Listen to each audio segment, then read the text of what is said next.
The Bluenose II is one of the most famous ships in the country, a huge draw for tourists and locals alike.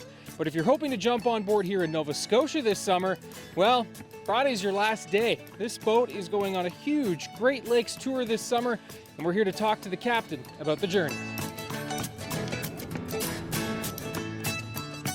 Hey, Captain Watson, thanks for having us on board today. You're welcome. You're welcome to come aboard. I have to assume that this must be a dream job for a captain, the captain of the Bluenose. It's the Stanley Cup for me. It's, when I was a kid sailing around the waters of my home bay, and you get to pretend that you're the captain of the Bluenose, and I'm the guy that got to do it. So I'm guessing this ship, more than some of the others, you're pretty exposed to the elements here. Weather must impact operations quite a bit. Absolutely. There's no shelter. So, I've stood out here in 100-mile-an-hour winds or 50-mile-an-hour winds and rain and hail and snow and everything else. So good preparation and good weather forecasting is the key. I'm going to put up the sails. Let's see if I can make myself useful.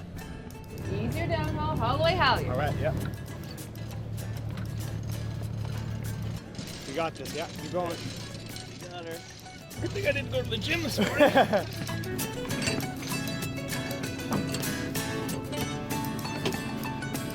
That was cool.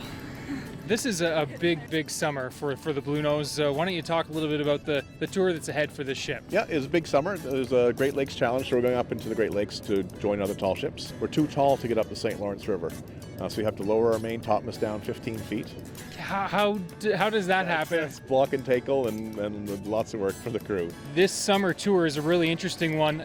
I didn't even know the mast could be lowered on this, but you're going to have to actually lower the mast for parts of your trip. How are you going to accomplish that task? It's an all-day sort of task. It takes 2 people aloft and a lot of coordination from the deck to lower it. The captain's making the calls because it's quite a heavy piece of wood up there. We don't want it to come crashing down or anything. And we're doing that a lot of times, and we'll be making stops along our journey to do that. I'm looking forward to it. So we'll leave here on Saturday, go to Quebec City, and then we'll make our way up the St. Lawrence River, stopping in Montreal. So go through the St. Lawrence Seaway and go to Toronto, which is our first stop in the trip.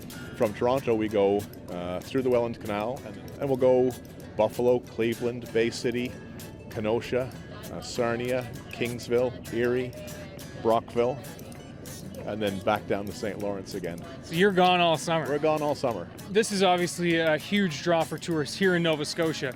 Was there any apprehension about leaving the province for the entire summer, or are the positives going to outweigh the negatives here with tourists abroad?